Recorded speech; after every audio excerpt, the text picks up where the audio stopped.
आइए, सुनिए, देखिए, समझिए सनातन सत्य। जैसी दृष्टि वैसी सृष्टि, दृष्टि विज्ञान। कुदरत, कुदरती रचना एवं कुदरत के कानून से शाश्वत सुख की प्राप्ति। जोधपुर के परम पूज्य महात्मा उपासक प्रोफेसर डॉक्टर सोहन राज तातेड़ के निर्देशन में सनातन सत्य। जैसी दृष्टि वैसी सृष्टि, दृष्टि विज्ञान।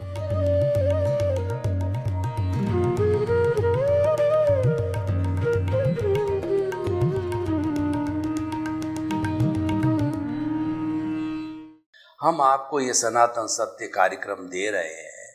हमारा उद्देश्य उसके पीछे ये है कि आप जो गलत दिशा के अंदर सोच रहे हैं, आपकी जो जो भ्रांतियां हैं, उन सब भ्रांतियों को मिटाना। क्योंकि व्यक्ति भ्रांतियों में जीता है और वह भ्रांतियों का संसार उसको गलत दिशा में ले जाता है, उसको दुख के सागर में डाल देता है और पूरा जीवन ही नष्ट हो जाता है। क्योंकि ये जीवन वापस मिले या न मिले, ये चिंतामणि रत्न है, ये पारसमणि है, ये नंदन वन है और ये वैतरणी नदी है, ये बार बार नहीं मिलता है। हमारी वैदिक परंपरा कहती है कि 8 भाव तक निरंतर आप सुकृत करते रहो। जब मानव जीवन मिलता है और उसमें आपने कोई भी गड़बड़ कर दी तो आपको 99 भव के बाद मिलेगा। और 99 भव में भी सुकृत करते करते आपने कोई भी असावधानी गड़बड़ बरती तो आपको 999 भव के बाद में मनुष्य जीवन मिलेगा। आप काम तो कर लोगे, लेकिन आपको चांस मिलेगा जब आप काम करोगे कि साहब ये पार्टी पॉपुलर है और इस पार्टी का मुझे टिकट मिल जावे तो मैं जीत सकता हूँ। पर टिकट मिलेगा जब जीतोगे ना। जब उस पॉपुलर पार्टी का आपको टिकट ही नहीं मिल रहा है तो कैसे जीतोगे। तो सनातन सत्य जो है वह ऐसे नियम बताता है, ऐसे आपको टिप्स देता है, ऐसे सिद्धांत देता है जिसका पालन करके आप अपने जीवन को सुखी, समृद्ध और एक आइडियल जीवन बना सकते हो।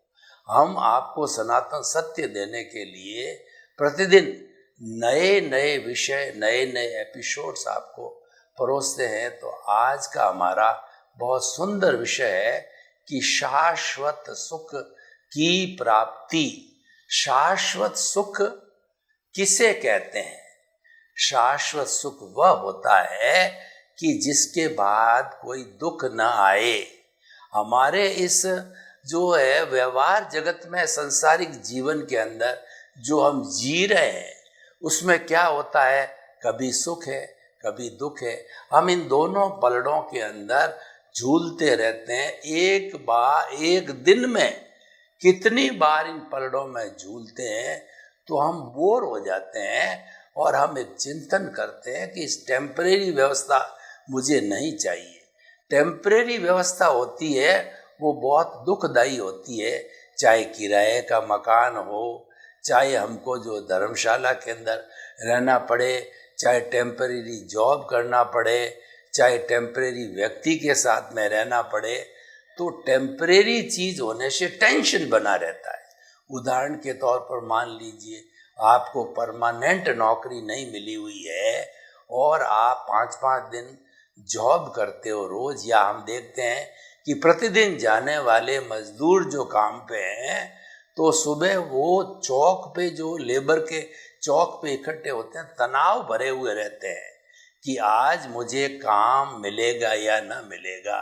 वो नर्वस होके अपने घर लौट जाते हैं और कई बार तो ऐसा होता है कि 30 दिनों के अंदर जो है वो 15 दिन ही ड्यूटी कर पाते हैं, क्योंकि उनका जॉब टेम्परेरी है।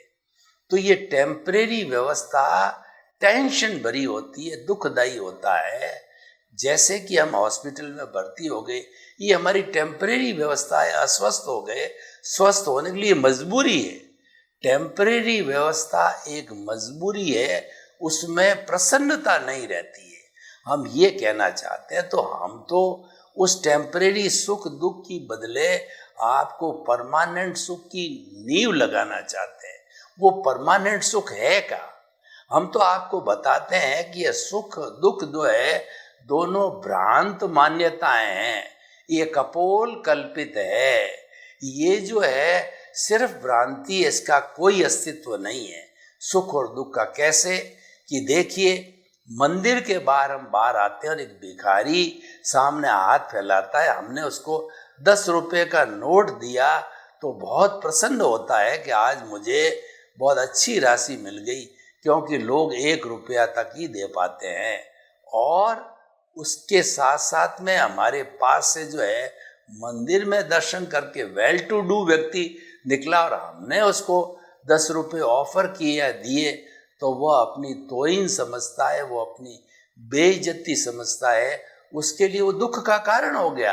देखिए 10 रुपया वही है, मैं देने वाला भी वही हूँ, लेकिन एक के लिए सुख है और एक के लिए दुख है।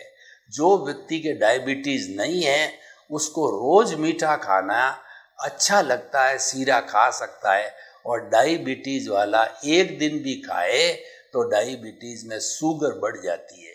वही चीज है, एक के लिए सुख का कारण है, एक के लिए दुख का कारण है। लेकिन हम आपको जो सुख बताना चाहते हैं वो तो 100 बीमार और 1 अनार की बात कहता हूँ। एक 100 बीमार होते हैं, ये कहावत है, उन 100 बीमारों को अनार का जूस पिला दो अलग अलग बीमारी के अंदर, तो अनार के जूस के अंदर इतनी ताकत है कि उस बीमारी को समाप्त कर देती है।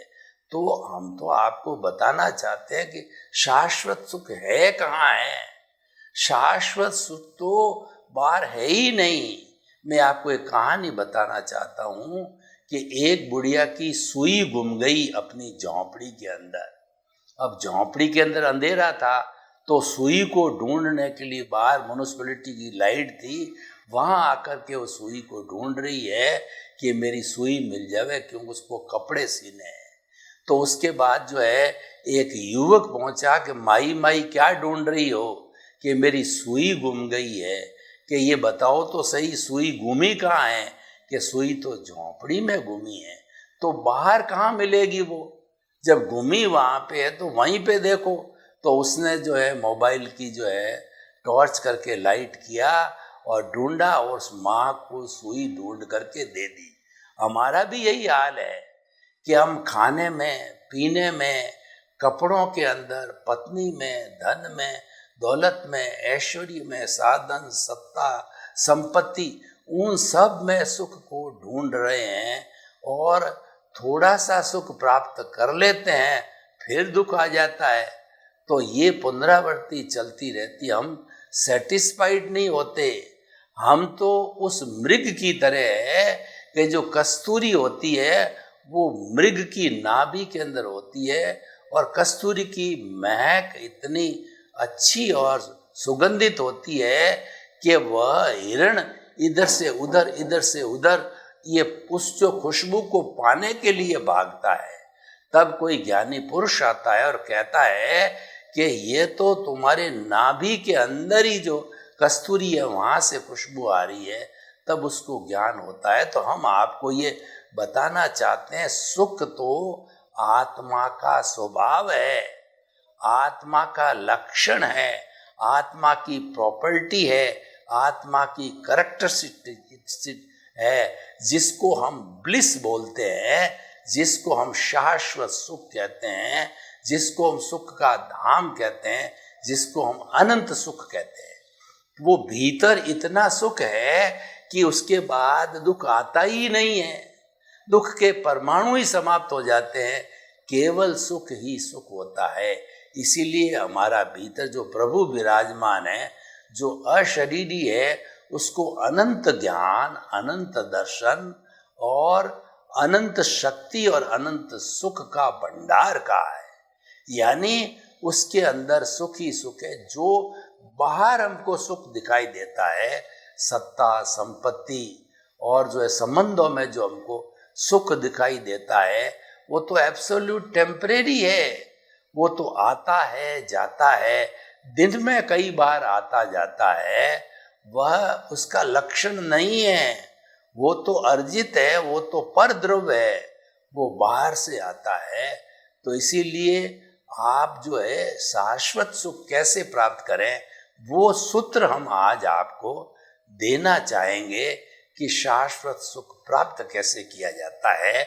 और उस शाश्वत सुख को ढकने वाला, शाश्वत सुख की अंतराय लगाने वाला, शाश्वत सुख होने नहीं देने वाला कौन सा कर्म है, उस कर्म को हम कैसे साफ करें। अगर किसी कपड़े पर बहुत ज्यादा गहरा दाग हो तो उस पर हाई पावरफुल डिटर्जेंट आजकल आते हैं, वो लगाना होता है। वो लगाने से पुराना दाग साफ होकर के वह सफेद बन जाता है। तो हम थोड़ा जो है ये पहले देखें कि आत्मा जो है सुख का भंडार है, लेकिन वह शाश्वत सुख प्राप्त नहीं होने देने वाला कौन सा कर्म है। देखिए, हमारी आत्मा की घात करने वाले 4 मुख्य कर्म हैं जिनको घाती कर्म कहा जाता है। पहला आवरण, पहला पर्दा जो है वो है ज्ञान का आवरण। ज्ञान का आवरण आने से जो है हमें ज्ञान की प्राप्ति नहीं होती, स्मृति नहीं होती, हम भूल जाते हैं। और जिस समय में जो ज्ञान याद होना चाहिए वो हमें याद नहीं रहता है, पढ़ाई नहीं चढ़ती हमारे को, और बार बार भूल होती, हम सही तरीके से बेबाक प्रस्तुति भी नहीं कर पाते हैं। ज्ञानावरणीय कर्म है। दूसरा दर्शनावरणीय कर्म है, वो ईश्वर की वाणी में फेथ, हमारी फेथ ढुलमुल हो जाती है, हमारी श्रद्धा ढुलमुल हो जाती है। आत्मा है या नहीं, ईश्वर है या नहीं, आत्मा सुख का भंडार है या नहीं, ये जो इफ्स एंड बट्स, यस और नो की स्थिति आती है, ये अदर झूल की स्थिति होती है, ये संशय में डालती है। और हर संशय है वह एक रॉन्ग बिलीफ है, और जो अटूट श्रद्धा है वह राइट बिलीफ है, वो राइट विजन है, वो राइट दृष्टिकोण है, जिसको सम्यक दर्शन कहते हैं। सम्यक दर्शन मोक्ष की नींव है। सम्यक दर्शन वाला अवश्य ही शाश्वत सुख को कभी न कभी प्राप्त करेगा।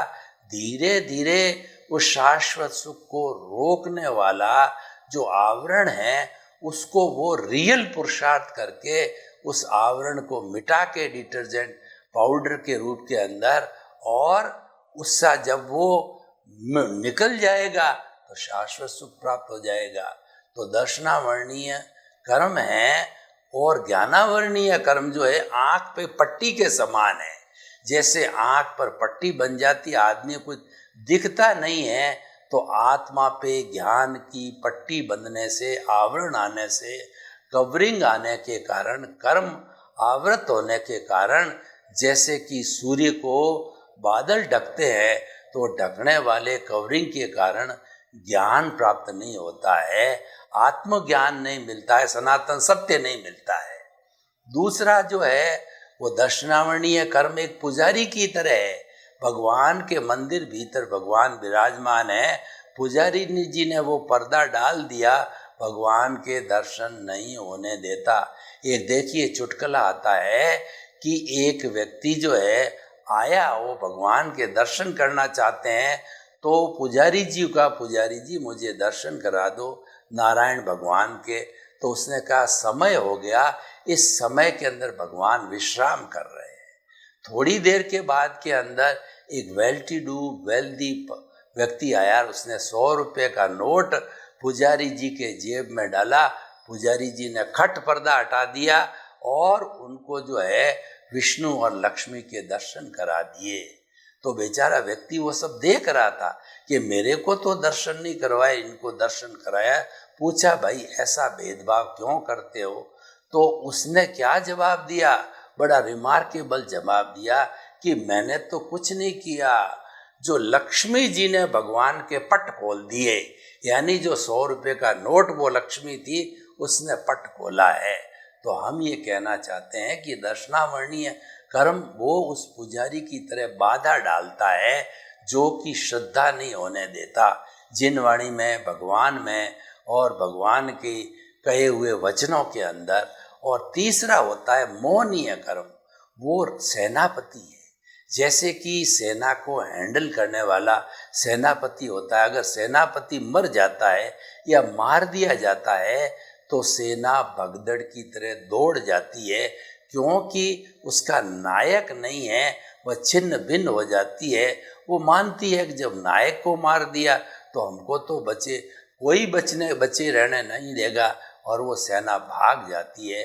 मोहनीय कर्म जो है शराबी की तरह है। एक शराबी व्यक्ति होता है, वो नाली में गिर जाता है, सड़क पर गिर जाता है, बेहोश टाइप हो जाता है, और उसकी जेब में से पर्स लोग निकाल देते हैं, घड़ी महंगी हो तो सब बहुमूल्य चीज़ें लोग निकाल देते हैं, और कई बार वह दुर्गंध लेता रहता है नाली की, और कई बार तो ऐसी स्थिति भी आ जाती है उसके ऊपर से कोई वाहन भी चल सकता है, वो मदहोश हो जाता है, वो बेहोशी अवस्था में आ जाता है। तो ये हमारा जो सुख है उसको रोकने वाला ये शराबी की तरह मोहनीय कर्म है। मोहनीय कर्म क्या करता है, हमको इस संसार के माया जाल के अंदर फैला देता है कि मैं और मेरा, यह घर मेरा, ये परिवार मेरे बाल बच्चे, और जो है मेरी पत्नी, मेरा धन, मेरा दौलत, मेरा पद प्रतिष्ठा संबंध, सारा मैं मेरा के अंदर उलझा करके और मोह पैदा कर देता है। मोहनीय कर्म वो एक बहुत बड़ा पर्दा है शाश्वत सुख पे। तो अगर हम शाश्वत सुख को प्राप्त करना चाहते हैं तो मोहनीय कर्म को हटाना पड़ेगा, मोहनीय कर्म को क्षय करना पड़ेगा। मोहनीय कर्म वैराग्य से क्षय होता है, मोहनीय कर्म अनासक्ति से होता है, मोहनीय कर्म जो है वो राइट बिलीफ से होता है, मोहनीय कर्म जो है वह हमें सही समझ से उसको हम कर सकते हैं। और मूल इसका जो सोर्स है वो अनासक्ति, आसक्ति का नाम मोह है, और ये मोह का संसार बहुत बड़ा संसार, ये वट वृक्ष है। मोह के वट वृक्ष के ऊपर सारी जितनी भी मानव जीवन की बुराइयां हैं इस वट वृक्ष पे होती है, और ये सारा मोहनीय कर्म होता है। तो अब देखिए कि हमने जो है इस मोहनीय कर्म को हम कैसे जीते हैं। नॉन अटैचमेंट से जीतना चाहिए। नॉन अटैचमेंट कैसे आता है कि जग माही ऐसो रहो जो अंबुज सरमाही, रहे नीर के आसरे पर जल छूवत नाही। आप दुनिया के कमल कमलवत जीवन जियो, आप विदेह का जीवन जियो। जो मिथिला के राजा जनक थे वो विदेही कहा जाता था। विदेही का अर्थ होता है कि शरीर के अंदर, देह के अंदर आत्मा होते हुए भी जो है देह की अनुभूति न होना, भेद विज्ञान करना। हमारे सनातन सत्य का शाश्वत सुख का जो मुख्य बिंदु है वो है भेद विज्ञान।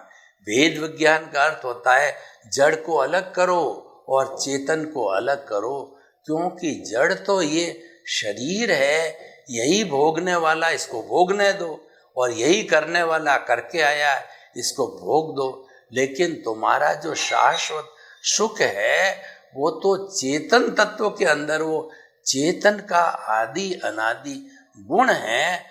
तो उस गुण को एक्सप्लोर करो, उस गुण को याद करो, उस गुण को हाईलाइट करो, तब जाकर के शाश्वत सुख की प्राप्ति हो जाएगी। तो मोहनीय कर्म का हम अनासक्ति से, यानी कमलवत जीवन। कमलवत जीवन क्या होता है कि जो कमल होता है उसका फूल ऊपर की तरफ रहता है, तो वो तो समझता है कि मेरा जो है वह, मेरा संबंध सीधा सूर्य से है, लेकिन मेरा उस कीचड़ से कोई लेना देना नहीं है। पर कीचड़ ये समझता है कि उसकी जड़, उसका डंठल कमल का, वो तो हमारे भीतर ही है। तो वो जो है उसकी भ्रांति है। तो वो दोनों अपने अपने हिसाब से रहते हैं। आप तो जो है ज्ञाता दृष्टा में रहो, यही वेद विज्ञान है और यही शाश्वत सुख को प्राप्त करने का सिद्धांत है। हम दुनिया में शाश्वत सुख कैसे प्राप्त करते हैं, वो दृष्टि हम आपको देते हैं कि जो कुछ भी मन वचन काया से क्रियाएं चल रही है उसको तटस्थ भाव से, मध्यस्थ भाव से देखते रहो, क्योंकि उसमें आपकी स्वतंत्रता नहीं है, उसमें आप करेक्शन नहीं दे सकते हो। जो नियति है उसको टाल नहीं सकते। हम ये नहीं कहते हैं कि आप हाथ पे हाथ धर के बैठ जाओ, आप अपना सब कर्म करते रहो और वो कर्म आपको करना पड़ेगा, क्योंकि कर्म किए बिना व्यक्ति एक क्षण भी नहीं रह सकता है। तो वह जो हम जो है कर्म कैसे करें, वो मुख्य बात है कि भगवान कृष्ण ने गीता में कहा कि तुम कर्म योगी बनो। तुम जो कर्म करो वो निष्काम कर्म करोगे तो सही अर्थों में कर्म योगी बन जाओगे। निष्काम कर्म क्या होता है कि जो काम करना है वो करते रहो और करते करते उसकी फल की इच्छा है। एक ही कंडीशन है उसके अंदर कि फल की इच्छा मत करो। फल तो देखो जो आना वो आएगा, वो फल तो आपके हाथ में नहीं है, वो तो कुदरत के अधीन है, वो तो नियति के अधीन है। जैसा आपने पेपर दिया है उसका आपको रिजल्ट मिलेगा और वह रिजल्ट तो इस जन्म में मिलता है। पेपर पिछले जन्म के अंदर दे चुके थे, आप जो किए, जो ध्वनि की थी पिछले जन्म में, उसकी ये प्रतिध्वनि है। पिछले जन्म में जो आपने एक्शन किया था उसका रिएक्शन है। पिछले जन्म में जो आपने कॉज डाले थे, इस जन्म के अंदर वो इफेक्ट है। वो तो अपने हिसाब से होगा, वो आपके चाहे अनुसार नहीं हो सकता है। अगर आप कहते हो मैं तो बहुत पुरुषार्थी हूँ, तो मैं आपको 2-3 बातें बताता हूँ कि आप भारत के प्रधानमंत्री बन के बताओ। दूसरा मैं पूछता हूँ कि आप करोड़पति बन करके बताओ। तीसरा मैं पूछता हूँ कि आप अपने बेटे को जो है, जिसको पढ़ाई नहीं चढ़ती है, उसको IIT इंजीनियर करके बताओ। नहीं हो सकता। अरे भाई आप पुरुषार्थी हो, सब कुछ आपके हाथ में है, तो आप करके दिखाओ ना। आप करके क्यों नहीं दिखाते हो? आप तो चाहते हो कि मैं करोड़पति बन जाऊं, आप तो चाहते हो कि मैं प्रधानमंत्री बन जाऊं, जो कि लाइन में है। आप तो चाहते हो कि मेरा बेटा इंजीनियर बन जावे, पर होता क्यों नहीं है? वो इसीलिए नहीं होता है कि पूर्वकृत कर्मों के फल के अनुसार ही वो बनेगा और आपको मिलेगा। उस पर कुदरत का कानून लागू होता है कि आपको जो उपादान लेके आए हो उसके अतिरिक्त आपको जो है एक सुई जितनी भी और ज़्यादा चीज़ आपको नहीं मिलेगी, क्योंकि जो कुदरत का कानून है वो अटल है।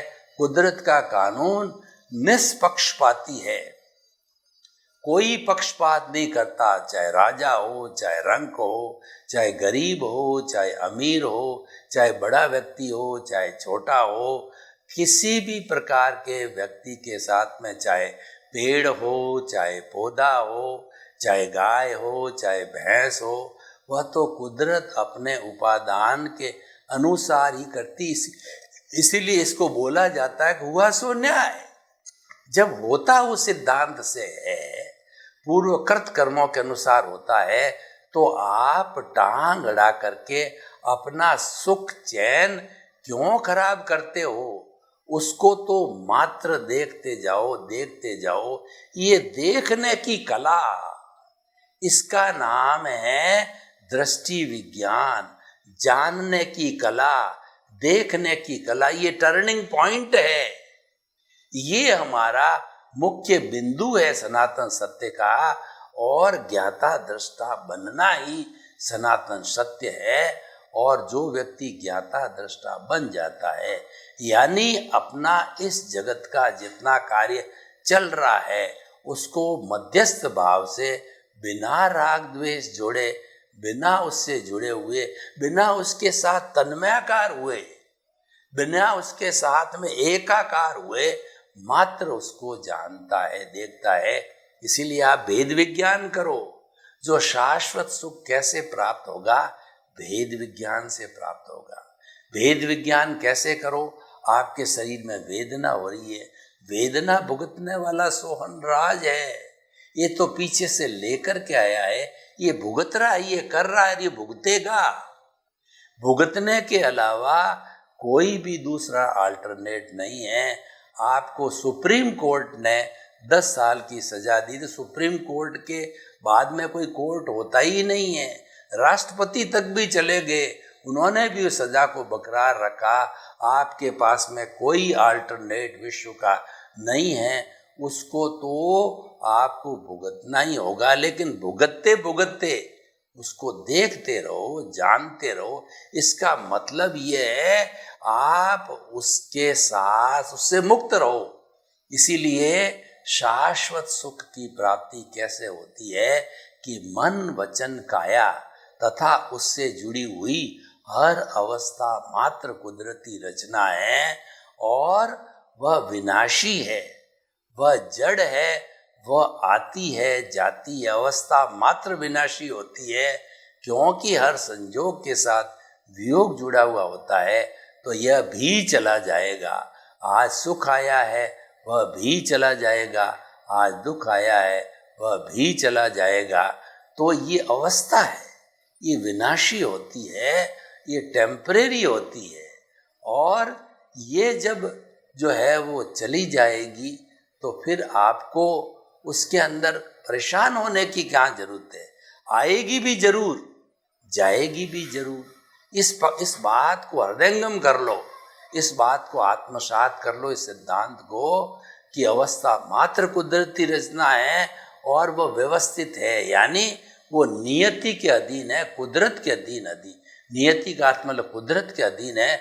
कुदरत जो ला करके और संजोग खड़ा करती है, वो संजोग उतने समय तक रहता है जितना कि आपका कर्म बंधन, प्रकृति, स्थिति, प्रदेश, अनुभाग होता है।